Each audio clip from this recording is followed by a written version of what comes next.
O escândalo de Madeleine Smith, um caso de amor, traição e morte.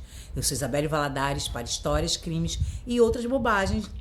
Me segue lá na rede vizinha. Madeleine Hamilton Smith nasceu no ano de 1835, na cidade de Glasgow, na Escócia.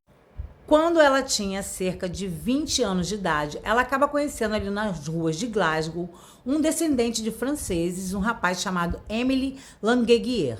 Emily fica logo apaixonado quando vê a Madeleine pela primeira vez. Então ele descobre que os dois têm uma amiga em comum e começa a forçar um encontro com Madeleine. A sua conexão com Emily foi imediata, mas ela sabia que havia um abismo social entre os dois e que o pai dela, que era um renomado engenheiro, jamais iria permitir que ela namorasse Emily. Ele era um balconista do comércio local que foi morar lá em Glasgow para aprender a falar melhor o idioma inglês e melhorar os negócios da família dele, que trabalhavam com plantio de sementes e outras coisas. O encontro entre os dois foi se tornando cada vez mais perigoso e mais arriscado. Ele chegava a escalar a janela do quarto dela e entrar no quarto dela. Mas eles trocavam cartas super apaixonadas, inclusive ela se identificava para ele como sua esposa nas cartas. Ele também enviava muitas cartas para ela, só que ela queimava todas as cartas logo que lia. Ele já não fazia a mesma coisa. A relação deles foi apimentando, foi ficando cada vez mais próxima e um dia, quando eles estavam sozinhos na casa dessa amiga que eles tinham em comum, acabou acontecendo dela perder a virgindade, o que era um grande escândalo para a era vitoriana.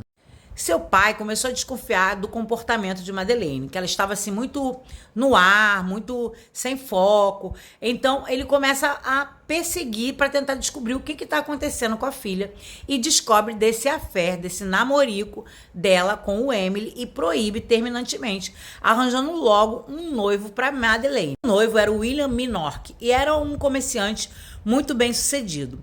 Quando começaram os encontros, né, entre ela e o William, ela acabou desenvolvendo um gostar por ele, ver que ele era um cara de futuro, que era um cara bom, que era um cara que a família dela aprovava. Então ela decide terminar com Emily. Só que Emily não aceitava esse término e ficava ali tentando convencer ela de ficar com ele.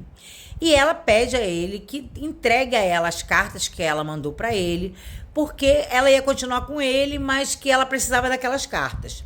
Emily, no entanto, sabendo que tinha aquelas cartas na manga para seduzir e ficar com Madeleine, não entrega as cartas. Mas ele não sabia que ela já estava, inclusive, noiva de outro homem. E ela vai fazendo aquele jogo duplo ali, tentando se cercar de segurança para poder ele não ficar sabendo do noivo e o noivo também não ficar sabendo de Emily e muito menos que ela já tinha perdido a virgindade. Ela tentou diversas vezes terminar com ele, mas ele fazia chantagens e dizia que ia entregar as cartas para a família dela se ela largasse ele.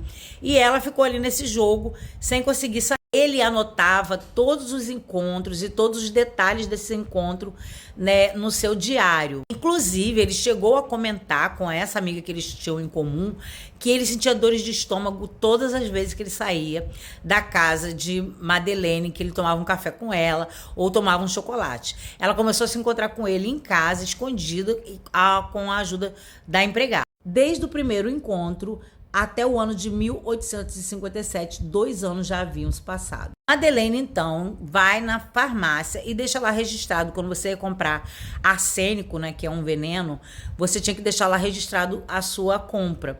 Então ela vai, assina a compra, no mês de fevereiro ela vai 3 vezes na farmácia, alegando que ela estava comprando um remédio para ratos.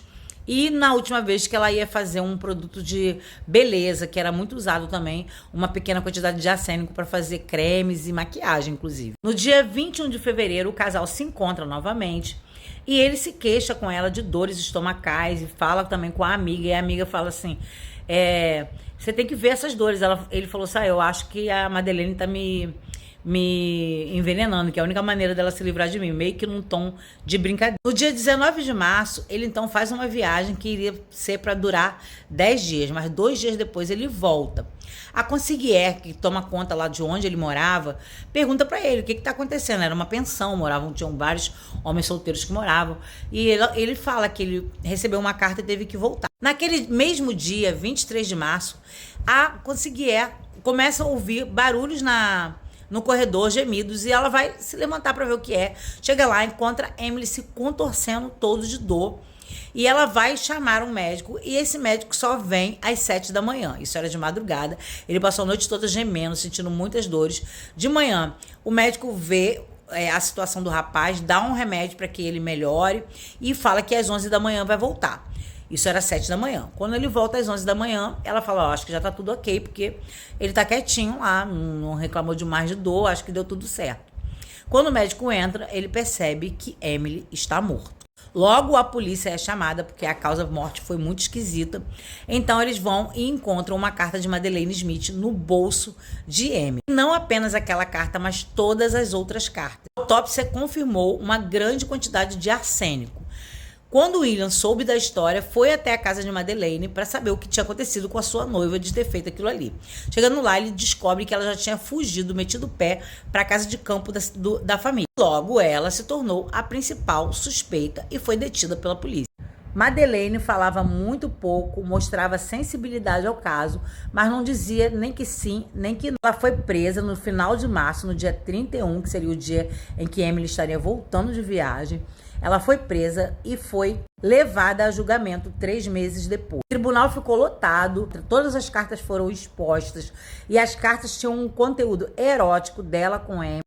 A acusação dizia que ela tinha envenenado ele.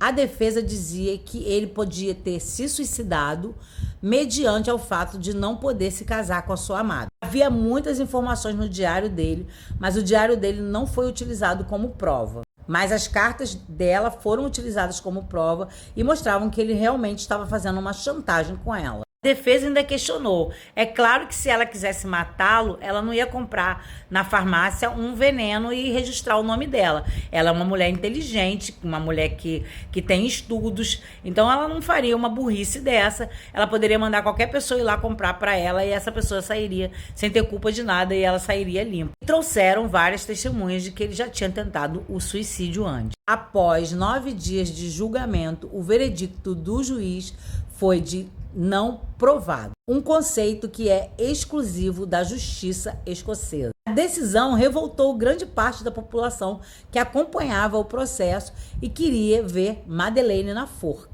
Ela teve que mudar de cidade, ela mudou de nome, ela se casou com um desenhista, mas esse não aguentou a pressão dela estar sendo sempre procurada pela mídia e acabaram se divorciando. E ela provavelmente foi morar em Nova York, onde faleceu aos 93 anos. E aí, Madeleine, culpada ou inocente?